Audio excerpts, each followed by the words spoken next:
welcome. Today I want to talk a little bit about trauma and mental health, and just talking about 5 different methods which are really good to help us with our mental health if we feel we are struggling either with depression, anxiety, or some other thing which is coming up for us.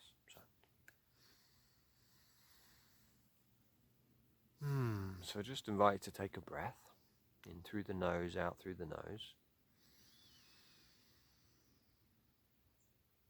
Just feel your feet on the floor. And today I want to share a little bit about this idea of mental health. I was talking to Dr. Kate Howell, a medical doctor and also psychotherapist, on my podcast on Monday. The episode will go live on Friday, talking about mental health and especially men's mental health. She's written a book about, the changing man, about men's mental health. So we're talking a bit about that. And I thought just today, I notice in society that, there are challenges. We have wars going on. There seems to be a lot of dispute, rioting. In my local town, someone was stabbed. It's not a big town. It's like people are struggling at the moment. Things seem to be intensifying. So I thought I'd just offer some reflections about that. And I realised I probably could talk at least for an hour or two about the different things as I started to write some notes on my. Oh, actually, I could say loads of things. Yeah, so I'll keep it simple, but one of the things linking this into trauma is that often if we have been through some form of childhood trauma, whether that is boarding school, whether that is, alcoholic parents, the chances are that we will struggle with our mental health. I have found that one of the key features of an ex-boarder in the work I do is anxiety. There's also depression, struggle with addictions as well. And, I think that it's really important for us just to notice that we might be more likely to feel depressed. So that was something I always struggled with. And I have to still be aware of, okay, am I feeling some depression? If I, sit watching TV or films, I get depressed. So I need to be aware of that. What else can I do? Go for a walk, garden. So we just really is become aware that if we've had challenges, then we need to really take care. And I think I'll begin with, some of the 5 ways which really help with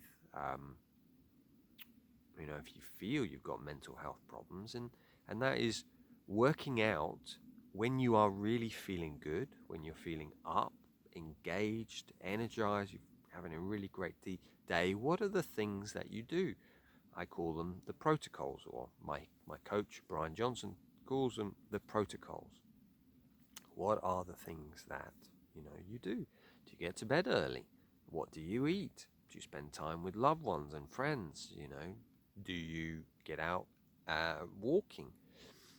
What are the things that you do? And then when you are struggling, at that point that you're like, oh God, I feel depressed, you can feel it coming on. It's at that point that you dial in those things. You make sure you get to bed early. Make sure you eat well. And this links in to the work of Christopher Palmer, who's a psychiatrist whose mother struggled with mental health. And he went into psychiatry because he saw that the mental health system did not help her. I think she had schizophrenia. And he realized actually that system didn't really help him. It wasn't really working. So he really studied and he learned and he looked into, and he talks a lot about metabolism. So he talks about the importance of what we eat. He often will subscribe things like ketogenic diets, so kind of diminishing carbohydrates. I won't go into that now. But he also talks about the importance of sleeping and also intermittent fasting. So if he sees people have difficulties with mental health, it's like, again, those protocols. What are the things? Getting to bed early. I was going to say, Dr. Walker, who's written the book about why we sleep, um, he says in there that we often think that sleep is like a foundation of wellness, along with exercise, with what we eat. But he said, no, a pillar of well-being. But he says actually it's a foundation. It's the foundation upon which those pillars of exercise, so it's really important that we dial in these fundamentals. How am I sleeping? I know some of my clients will wake in the middle of the night, and so I recommend that they meditate or do a bit of EFT tapping before. And one client came to me and they'd been having night terrors for years. Started to tap before sleep and the night terrors went away. So it's like we can just tweak things just a little bit, but when we sleep well, our mental health really improves as well. So that's the first thing, is really dialing in the protocols. An aspect of this, so this is the second thing, which is to do with exercise. Now, I mentioned this before, but when we get out and we exercise, they've done some scientific studies. I believe it was Irving Kirsch. I can't remember what university he was at, but it was originally at, I think possibly the University of Hull in the UK.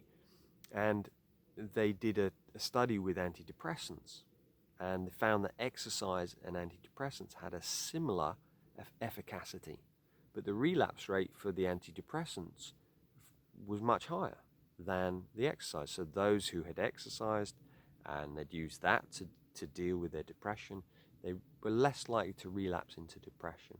So that's the second thing I would suggest for mental health that I use every day. And when I went through my breakdown in my 20s, I had a routine that I would just go for a walk. I feel terrible, just put my boots on, wouldn't think, I'd just go out in the monastery, go walking. Always felt so much better. Rather than just stewing, often we can get lost in our heads. Yeah, so that's the second thing, really getting out and exercising. And I would say, if you can get out in nature, go for a swim in the sea, or get outside into a park, barefoot, walking, some form of exercise.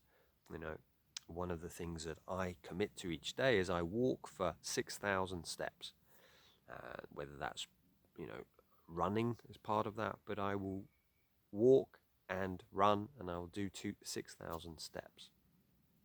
And again, research has shown that we're less likely to feel depressed if we walk over, I think it's 5,645 steps. That's what they've measured.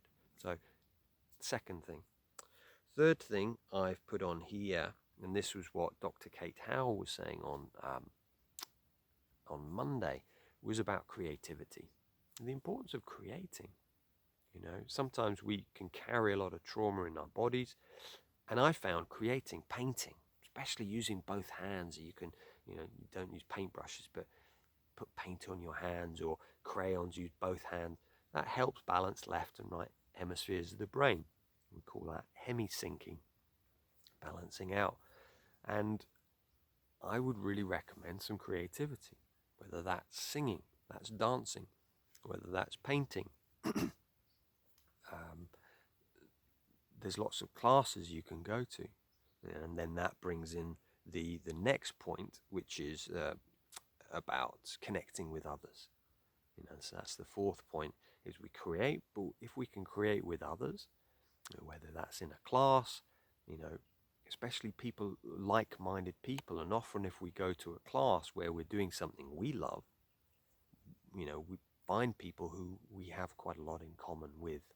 It's often how I've met very good friends, is either volunteering with something, or joining a charity, or doing some form of hobby that I love. And it's like, that's where I met my wife, doing a workshop. So that's the fourth thing, is community. We've become very insular, especially post-COVID, not connecting with others. Sometimes Zoom groups, I do a men's circle once a month, and we all get a lot out of that. You know, it's virtual, but the chance to share, to cry, to share our emotions or what's coming up for us, I think that's really, really important. So that's the fourth thing. And the fifth thing is to do with just gratitude. I found that so good for emotional intelligence, mental health. And there's, again, studies, University of California, showing that our cortisol decreases by 23% when we focus on what we're grateful for. And, you know, the key with gratitude is not to go, oh, thank you. It's to actually acknowledge. And I do this practice that sometimes I think of how it was 20 years ago when I was drinking or taking drugs. And I think how I am now. It's like, oh, thank you. Or I think I used to work in the city in London. I had to commute 4 hours. I don't have to commute anymore. It's like, oh, thank you. So it's allowing yourself to contrast and go, what do I have? Because often we only appreciate things once they've gone. So let's turn that around and start to appreciate now. So just look around the space. What can you appreciate? Maybe it's just your body. You know, we have 206, 208 bones in the body. Are any broken? If they're not, thank you. Because if one was broken, you would notice that. So just appreciating. Thank you. And feeling that feeling in the heart, and that decreases your cortisol. You know, what we focus on grows. So if we're just focusing on what is not working, then, you know, that then grows. You know, it feels and it brings in anxiety, and it, you know, kind of affects our mental health. You know, and one of the things with what's been going on in the world, I've been using the last few days as being controlling the controllables. Can I control this? What can I control? Oh, I can control my body posture. I can control my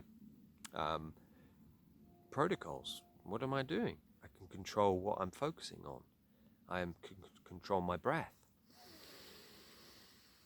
You know, I can control that. I can't control what's happening there.